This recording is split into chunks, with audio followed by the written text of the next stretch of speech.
Morning. So today we are launching into chapter 3. Very exciting. So we finished discussing the two souls, the animal soul, the godly soul. We explained what the nature of each of these souls are. Today we are beginning to discuss the structure of the souls. We first begin to talk about the godly soul, the one that we just finished talking about in chapter 2. And we'll come back to the animal soul later on, in later chapters. Although we'll see later as well that the structure of the souls is very similar, somewhat, between the two. But right now we're discussing the godly soul. So when we talk about the structure of the soul, it's very interesting because there's many different ideas, including in modern psychology, that talk about how a human being is built, how we're designed, how we're wired, and how we operate. So what's different in the teaching that we have here from Tanya versus something that we'll read in a book of psychology? What conclusions are we getting to that may be different? And even if they're the same, is there any difference in how we achieve these conclusions or how we reach these understandings? So, there's a passage in the Torah that tells us that when God created man, He created man in His image. B'tselem Elokim nivra ha'adam. Man was created in the image of God. You may have heard this verse before, this quote. The question is, what does it mean that we're created in the image of God? If God doesn't have an image, God doesn't have a physical figure, so what exactly does it mean that we're created in the image of God? You ever thought of it? What is that supposed to mean? What about us has the image of God? Our soul. But what does that mean? That we have a part of God in us? Why is that called God's image? All right, so what exactly does it mean that we're created in the image of God? And this is something that we're going to be able to understand somewhat today after this understanding and the structure and the makeup of the soul, what the soul looks like. And the reason I'm mentioning this right now is to be able to impress this point that when we study about human psychology through the works of secular psychology, ultimately what we're getting to is basically a process of a lot of analysis, of research, of trial and error, saying it's this and then saying, no, it's not quite that. We figure something else out. It's an evolving process and so on. And a lot of the conclusions that psychology comes to could be likely that are accurate and they're correct. But the process begins from, the bottom up, if you want to say. Meaning it's like we're trying to discover something that we don't know anything about. And we're slowly uncovering layers, and one layer after another, we think maybe it's this, no, can't be that, we tested it, it's not that, we ruled that out, so now we're coming to this idea, and so on and so forth. The perspective of Torah is different entirely. It's coming from the top down. So meaning it's understanding the origin of where we come from and how we're designed, and it's like, okay, this is the way it is. When you look at it from God's perspective, you're seeing the reality the way it is. You don't need to research it. You don't need to rule things out, because you're looking at the picture, the way it is. For example, if I want to tell you about a certain reality I want to tell you about a country or a place that I visited that you've never been to, you know nothing about it. So I need to try to describe it to you. It's like this, and it's not like that. It's not like here. Things are like this. It's otherwise, and so on and so forth. And you're trying to paint this picture in your mind. But if I took you there, and you got there, and you don't have to say anything. You just see it, and that's it. You know what it is for what it is. So understanding the way we're studying the structure of the soul from the perspective of Torah is like looking at reality the way it is. You don't have to rule things out. There's no trial and error. There's no research and lab testing and so on. This is the way it is. This is the picture. This is the reality. There's an interesting story that the Alter Rebbe, who's the author of Tanya, the first Rebbe of Chabad, so he didn't always grow up with the ideas of Chassidut. And especially at that time, it wasn't something that was really well known or something that was very publicized.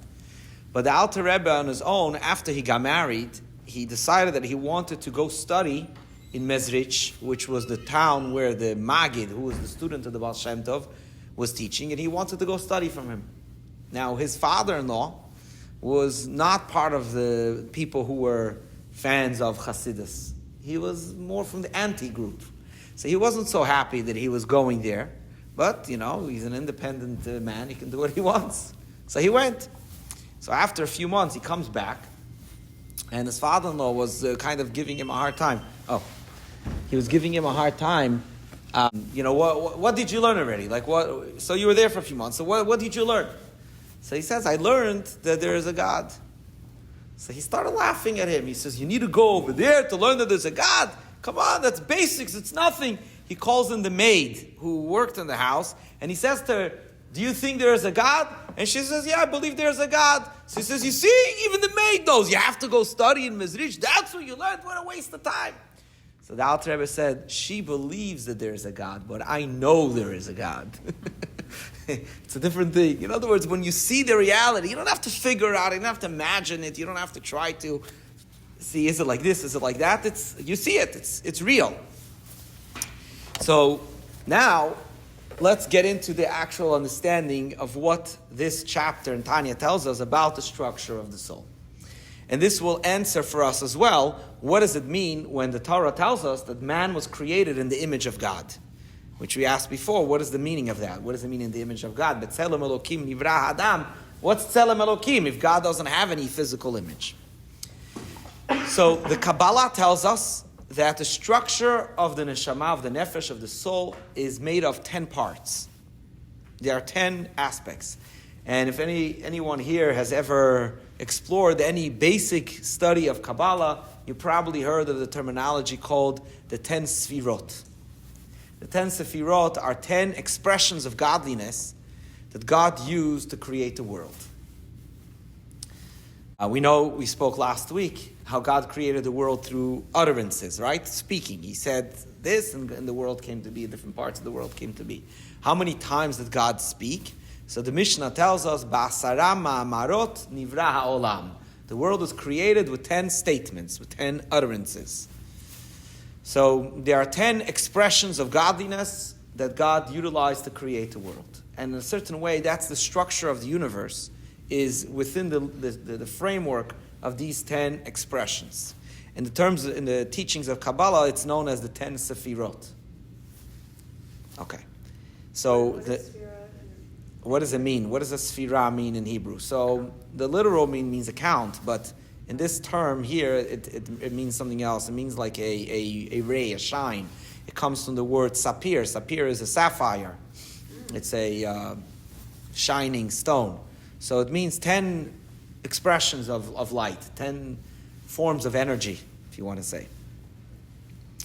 And the soul also has within it, it's also designed, it's built with these 10 structures as well. And that is ultimately what it means when we say that the man is created in the image of God. Just like God, so to speak, allowed for himself to be limited, to be expressed within these 10 energies, these 10 forms of expression, he created us, our souls, our godly souls, to mirror that structure. It's the same style or the same design of 10 energies that God utilized to create the world, is the structure of the 10 powers, if you want to say, of the soul. The soul is designed, is bound by these 10 elements. What are these 10 ideas? Well, before you go into the what? Please, go ahead.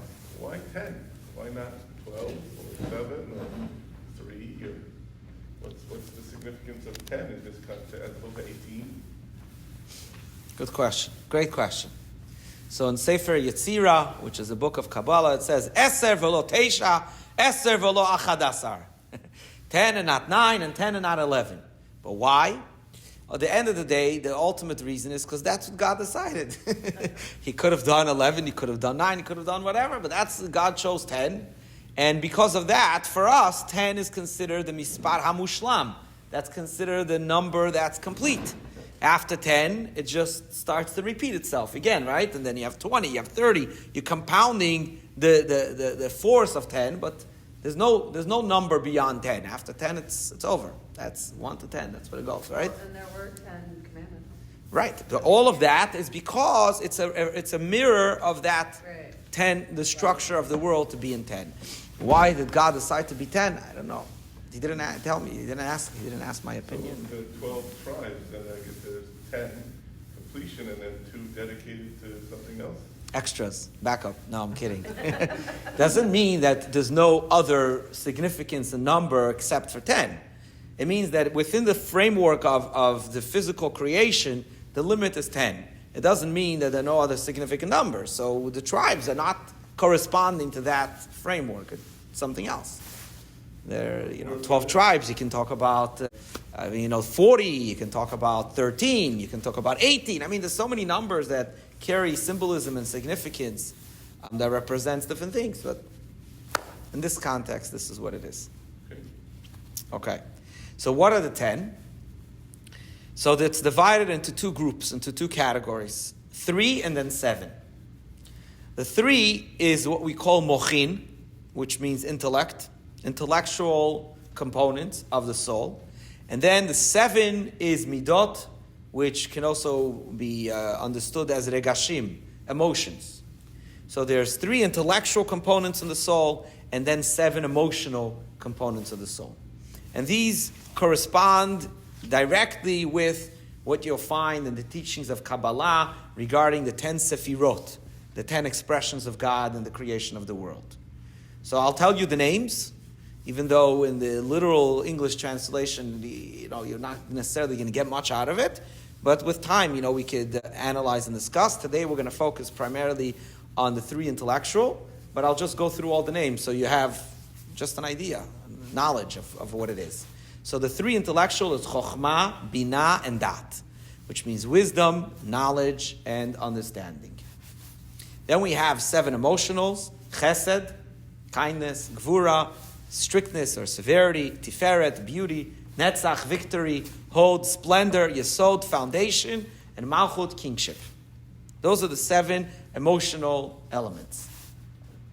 So the soul, the godly soul of the human being is designed, is built by this structure.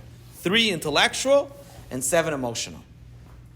Now, what this chapter in Tanya is telling us is that these 10 elements are not just random things. You're slapping together 10 different things and making a mixture, and that's what you got. But rather, it follows a pattern. It's a building, it's a binyan, it's a mivneh, it's a structure, because the soul is designed by these 10 ideas, and these 10 ideas all build on each other.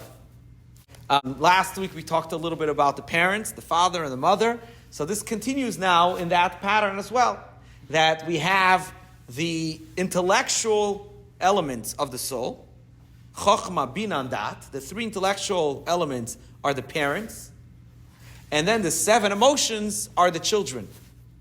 They're the offshoot that is born from the intellect.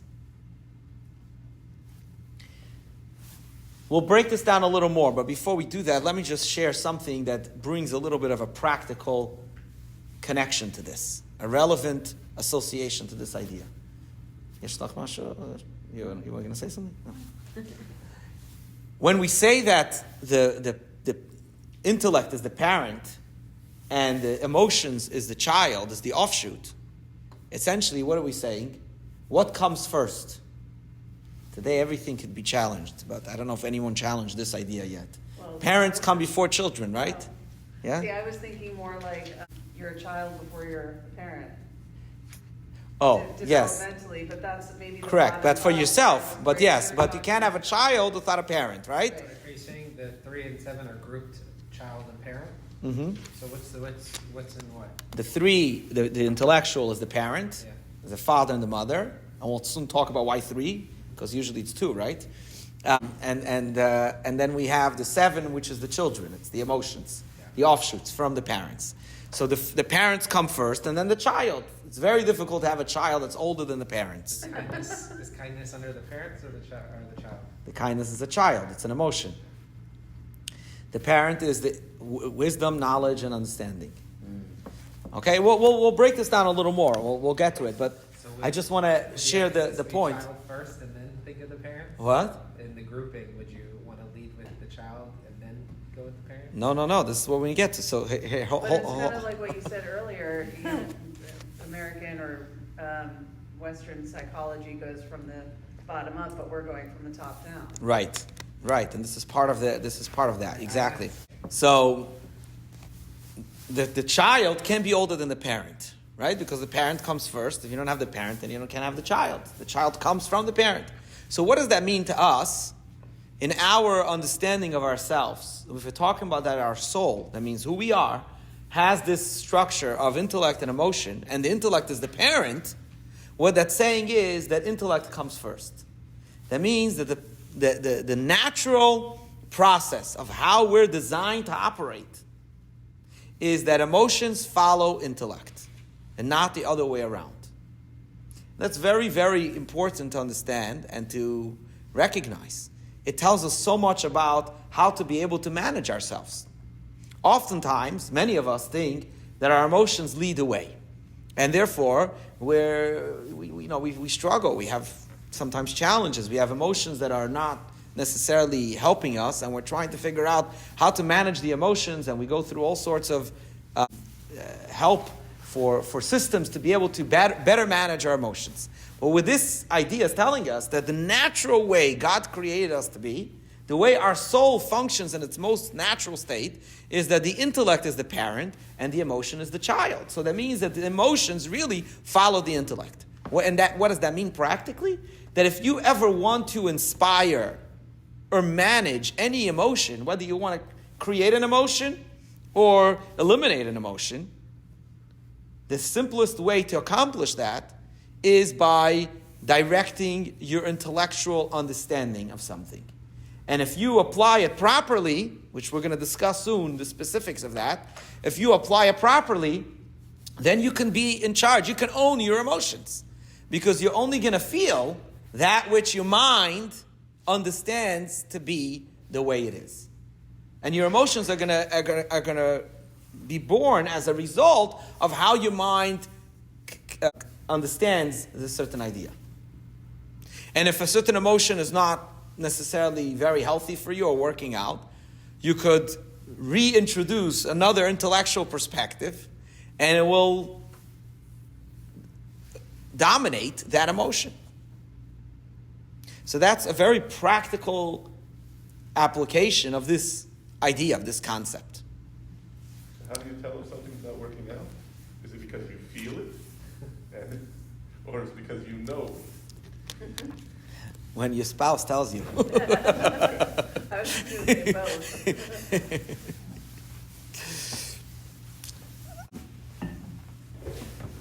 So I'll share a story to help impress the idea, the concept of this fundamental principle that the hamuach shalit al halev, that the mind controls over the heart, that the intellect directs and governs the emotions. So a beautiful story that goes back to the early 1800s, or maybe even the late 1700s. The historians will correct me, the more specific time frame. There was the big war between France and Russia. Napoleon was conquering all of Europe, and basically he was set on to conquer Russia as well. And that was going to be a very difficult battle because Russia was very powerful and the Tsar had a very strong military. And it was, they were coming close to enter into a very significant war. Now Napoleon at the time was promising very open, free ideas of Western culture. He's kind of the founder of many of the Western ideas. And many people felt that under Napoleon's rule, Judaism would be freer.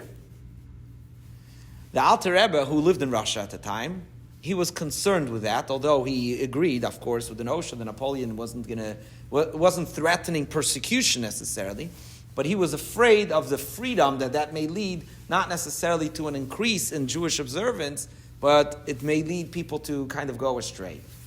So he felt very strongly that he wanted the Russians to win. He wanted the Tsar to win. Now, the Alter Rebbe actually got involved in the politics of it in some degree. And one of the things he did is he sent one of his personal students, who was bilingual, he spoke French, to go be a spy for Russia against the French. His name was Moshe Meislish. And the Alter Rebbe sent him as a spy. He turned out to be a very successful agent, and he infiltrated, very highly into the government of the French military, the French government, and he was getting a lot of intelligence. At one point, he was sitting in a meeting, in a closed meeting. Then Napoleon himself was present at the meeting, and this man, who was a spy for Russia, was sitting at the meeting. Suddenly, out of nowhere, middle of the meeting, Napoleon stops and he says, "There's a spy in the room." Everybody freezes. And Napoleon darts right over to this guy, and he puts his hand on his chest, by his heart, and he says, "You're a spy." And he's calm, like nothing ever happened. So Napoleon says, "You know what? You're not a spy. That's my test." He went to accuse him, and he put his hand to see if his heart's going to race. He was calm. He says, "You're not a spy." So he let him off. Later, when he came back, and the story, kind of came out, so people asked him, they said, "How did you manage to have such amazing mind control? So even if you weren't a spy, you get scared, you know what I mean? Let alone if you're a spy, how could you remain so calm?" So he says, "What do you mean? I have been studying from the Alter Rebbe all this time that Hamoach Shalit al Halev, that the mind controls the heart. All I had to do is exercise very strong mind control at that moment to tell myself, don't be scared, don't be afraid, everything, you're doing what you're supposed to do." And I stayed calm. He said, it's very simple. I applied this principle, and that's how he was saved.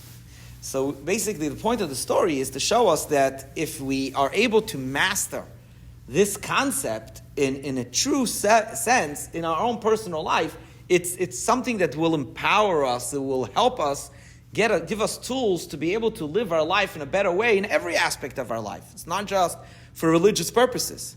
But the first thing is we have to know, A, that this concept is true, and B, that this is the nature of our soul, meaning by the natural way for us to be is to operate in this way. What happens is that we live our life in such a way that we allow for many unnatural influences to begin to direct how we live, that sometimes we begin to doubt natural aspects of our life as it are, is it really true? Can I really do this? Well, naturally we're wired to do this. So this is one of the fundamental concepts that the Alter Rebbe is revealing to us here, right at the beginning, pretty much at the start of the Tanya, to teach us this principle. And we're going to see, as we go through the entire study of Tanya, this principle is a very, very fundamental concept that continues to direct many of the ideas that are going to be discussed throughout the Tanya. Okay. So now that, sure. Sounds like the animal soul, that leading with emotions is maybe what keeps you safe and alive, and that's what it sounds like to me. That's more, that sounds like when you lead with emotions that you're using your animal soul. That is correct, 100%. You got it spot on. This concept that the nature of the soul is to be that the mind governs, that the intellect governs the emotions, is the nature of the godly soul. And the animal soul, in fact, is the other way around. The animal soul is guided by emotions and then uses the intellect to justify or to help out to achieve the emotional pulls. So an animal, some people say, animals are smart. They're not smart, they have instinct, meaning they have intellectual instinct. They have an emotion. I want to eat.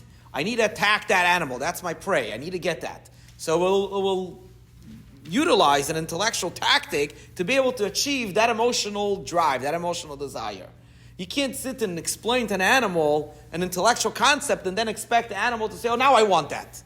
It doesn't work that way. That's the nature of the godly soul. So that's very true, very correct. Which is why when we began today, I emphasized that we're discussing the makeup, the build of the godly soul specifically. Although the animal soul also has 10 intellectual and emotions, but you're right that it's the order is in reverse. This concept that the emotions are the children and the intellect is the parent, that's true in regards to the godly soul, not to the animal soul. Okay, so now that we understand that concept, that the intellect is the parent and the emotions are the children, let's talk a little bit more about the specifics. In the intellect itself, we said we have 3 parts: chokhmah, bina, and dat, wisdom, knowledge, and understanding. And then in the emotional, we have 7. So we're not going to get into all the 7 today.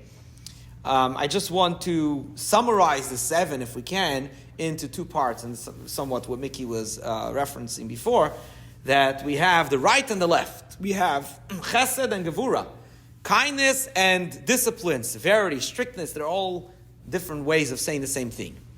And in a certain way, that is really the balance of all of the emotions. All of the emotions are either on the right or on the left. So you have, for example, chesed, netzach, you have chesed, netzach, and then you have gvura and hod, and then you have, in the middle, you have tiferet, yesod, and malchut. We'll soon get to the middle. But ultimately, the middle is really a blend of the right and the left. It's like a balanced connection between the two. So the extremes is the right and the left. And everything is either from the right or from the left. It's either from kindness or discipline. Another way of expressing that in a more emotional way is love and awe. Ahava and yira. Yira means fear or awe. It doesn't just mean afraid, but it means like you're distancing something. Something that you love, you bring close, and something that you don't like, you distance. You push it out. So that's technically the right and the left. So which Love one's and the what? right? I'm sorry. The right is love, is chesed. Okay. What was in your second example, you said love and what? Yira. Yira is fear or awe. Ah. So the right hand is the love, and the left hand is the discipline. Yes. But then, doesn't the smiting happen with the right hand? Depends if you smite with love or with discipline. Depends if you're right-handed or left-handed.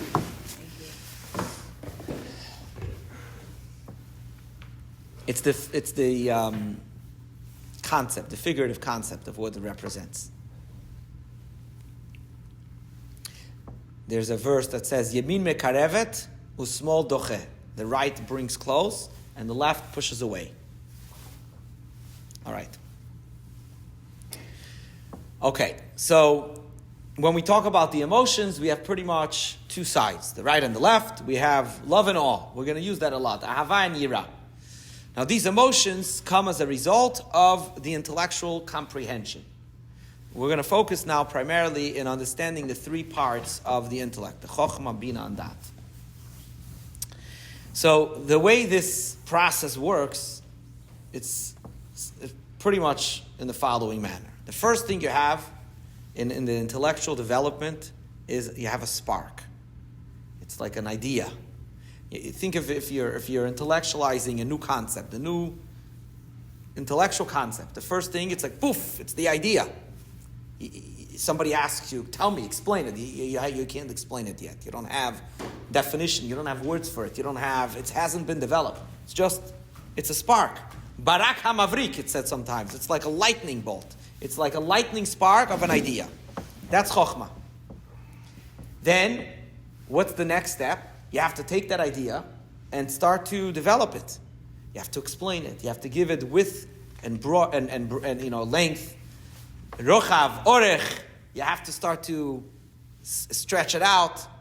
And then you developed it. That's bina. Bina is a deep understanding. It's a developed understanding of the idea. Somebody asks you at that point, explain to me what you have. You can explain. You can give a whole lecture. You can give the introduction. You can give the summary. You can explain the core, and so on. So that's chokhmah bina. That makes a lot of sense. And that correlates very well with what we understand in the development of a child between the father and the mother. We have the spark, which is the seed, which chokhmah is the father. And then you have bina, the mother, which takes the seed and develops it. And it becomes a full living child. All right, so if we already have chokhmah and we have bina, you have the spark of the idea and then you have the development of the idea. what does that do? What's the third component? And like we said, when you have the father and the mother, so what else do you need for the child? You got the parents, that's it. Now, who's this third, participant over here? So true that when we talk about in the physical, biological creation of a child, we all understand that you need to have a divine component in the creation of a child. A father and a mother is not enough. We need to have God involved as well, which is the blessing that cements the ability for the parents to be able to actually conceive and give birth to a child. But here we're not talking about that. We're addressing a third element, which is critical in the intellectual process to be able to develop an emotional offshoot that we want to create from the intellect. And when we understand this, we'll be able to also then appreciate why sometimes we may feel that, hey, yes, I have emotions, and I want to try to master or control my emotions, manage them better. And you're telling me that it's all about intellect. Well, I'm applying intellect, but it's not working. It's not doing it. Either the emotion that I'm looking to inspire is not coming, or the emotion that I'm dealing with, that I'm struggling with, that I'm trying to manage is not being managed. So your system doesn't work. And oftentimes the reason why it's not working is because of this third component that is missing. Chachma and Bina, we all understand more or less pretty good. And it's something that we're quite familiar with. We all experience that. If you have an idea, you want to put it down on paper, the first thing, you maybe just write a basic concept. But then you have to develop it. You have to create a whole worksheet on it. And that takes time. And that takes development. But what's that? What's this third component? What is that doing? So, I want to read here from the text of the Tanya. It's just a short read, so hopefully it will be okay with everyone, even if you don't have the book with you. Okay. So the Alter Rebbe writes as follows: Vehadat hu milashon veha'adam yada et chava vehu lashon hitkashrut vehitchabrut. The term das implies bonding and joining, as he brings a passage from the Torah that uses the term das and uses that as a basis, as a proof for this concept. The verse says, Adam knew Eve. What does it mean that he knew her? He got to know her. I mean, she was created from his side, right? So what does it mean he knew Eve? So the implication of that verse means that they came together in a physical union. So from there, the Alter Rebbe points out that means hitkashrut vehitchabrut, which means connecting and bonding, unifying. What that means in the intellectual process is as follows. Oftentimes, we have a very clear intellectual understanding of a concept, of an idea, but we haven't connected with it. Or we can use the term, we haven't identified with it. It hasn't become part of who I am. It's an idea. I understand it. I can explain it. I can tell you everything about it. I can give a lecture, a presentation. But it's not me. It's an idea. In order for the idea to be able to inspire an emotion in my heart, I have to identify with the idea. I have to connect. I have to become one with the concept. I have to become one with the idea. One of the examples, one of the anecdotes that are shared often to explain this concept is a anecdote about a fellow back in the day in the shtetl. He was a simple villager that didn't, he's illiterate, he didn't know how to read, he didn't know how to write. Nice man. And one day he got a letter. He got a letter from his family that was sent to him. So what do you do when you get a letter and you can't read? So every village had one scholar, had one teacher. He was the learned man, the learned individual of the town. He knew how to read and write. That was his big skill. Back in the day, people, all weren't all illiterate, knew how to write and read. So there was one guy who represented the whole town. So he takes the letter and he goes to the individual and he says to him, I need you to read this letter for me. So he says, sure. So he opens the letter and he starts to read. And essentially he's reading in the letter that this man who received the letter, his father had died. And that's what the letter was telling him, that his family sent him a letter notifying him of the sad news that his father fell ill and he died, telling him about it. And as the man is listening to this scholar reading the letter for him, and he hears the punchline that his father passed away, he collapsed and he fainted. The news was so harsh for him. He was unexpected. He was so shocked by the news that he fainted. So the question is like this.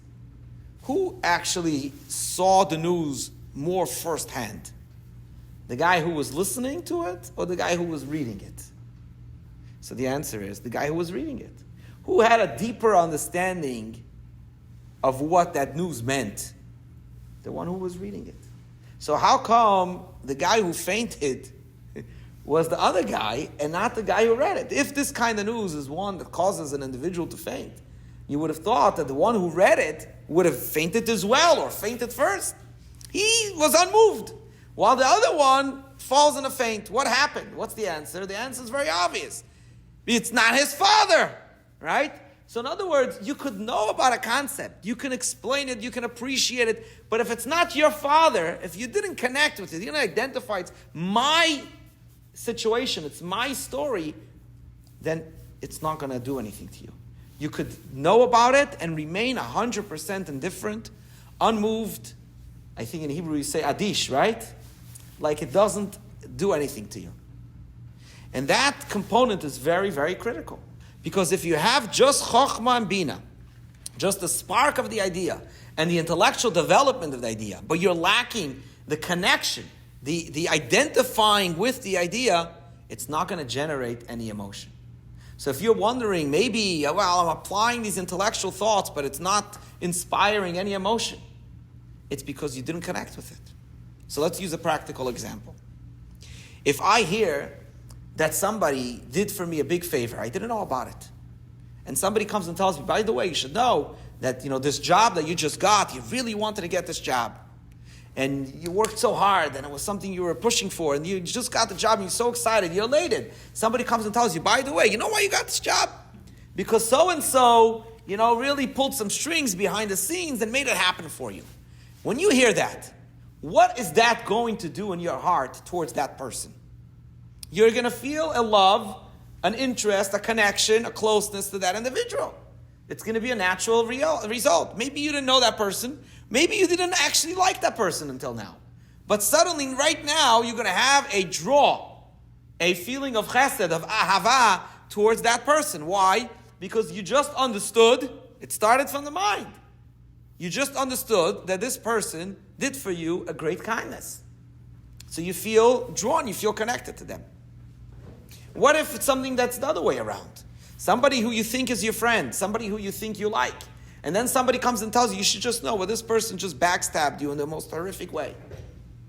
What is that going to do to you? Automatically, you're going to have an emotion of yira, of distancing. I want to push myself away from this individual. I don't want them. Get them away from me. So these are natural results of emotions that come directly from the intellect. But what if you hear that somebody helped somebody else get a job? Are you going to feel drawn to them? Are you going to feel somehow close to that person? Couldn't care less. It's not my job. I don't care. Right? So in other words, it's not enough to understand the idea. You need to connect with it. You need to identify. It needs to be my thing. That's why sometimes you can have a person who can be the biggest scholar and explain to you, according to all the scientific evidence and all the principles, why smoking is harmful and it's dangerous and it can kill you and so on and so forth. And as soon as they finish, they light a cigarette and take a smoke. How could you do that? How could it be? Is it because they didn't understand it? No, they have 100% understanding. But what are they lacking? They're lacking the identifying with the idea. So it's true. It's all true in concept, but it's not about me. It's not my lungs. It's a concept. My lungs has nothing to do with that theory, with that concept. So therefore, you can go take a smoke. It doesn't connect to the idea.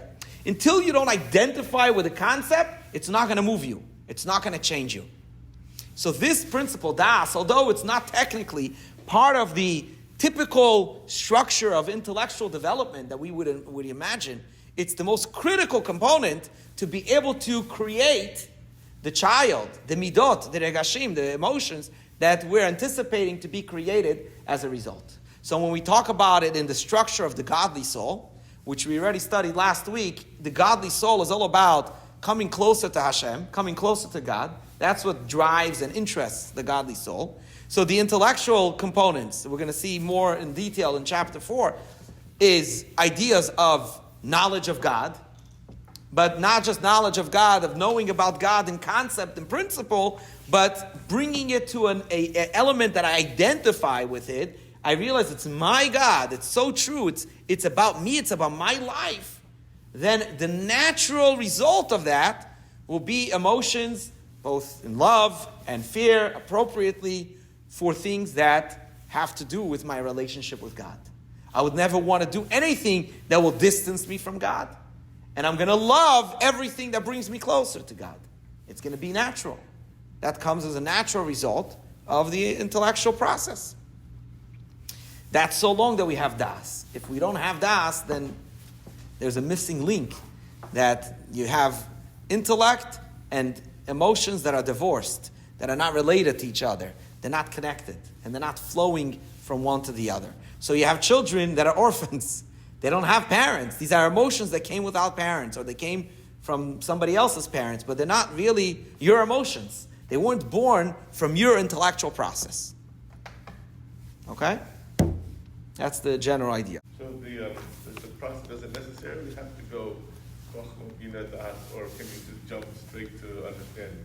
Like the guy who couldn't read, did he have some level of chochma, bina? Absolutely.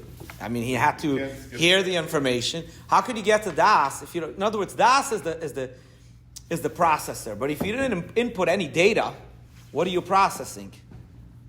You have to first input the data, and then you can process it and identify with it. And then you can expect that there's going to be, results. Your robot is going to start moving, right? It's going to animate. It's going to animate the machinery. So last time we talked about this natural connection between Jews. If you're spiritually connected, right? So if you're walking down the street, then you're spiritually connected, and then somebody else is Jewish just by passing them. Is that intellectual, or is that das? Because you feel this connection, this identity that skipped through the chochma and the bina, or is it? So first of all, I'm gonna make a confession here. I know somebody did share that last week, that specific example you gave, but I haven't been privileged to be able to experience it. Although I would love to have that capability to just walk down the street and be able to naturally detect who Jews are. I have a hard time even by looking at their faces, to always to be able to know with certainty. So I can't speak for that specific thing, but when we talk about when you meet a Jew and you converse with them and you feel a certain closeness and connection that comes naturally even before you really get to know them, Have you felt that? Yeah, no, of course, absolutely, Okay. yes, Okay. yes, no, absolutely. You feel that all the time. That's the idea. I'm saying without knowing they're Jewish, Okay. it's hard. I mean, for me personally, I'm not saying it doesn't exist. There are people that have greater sensitivities than I do, and that's why I said it's a confession. I'm bringing you into my dark space here. That I don't have that kind of spirit, sensitivity.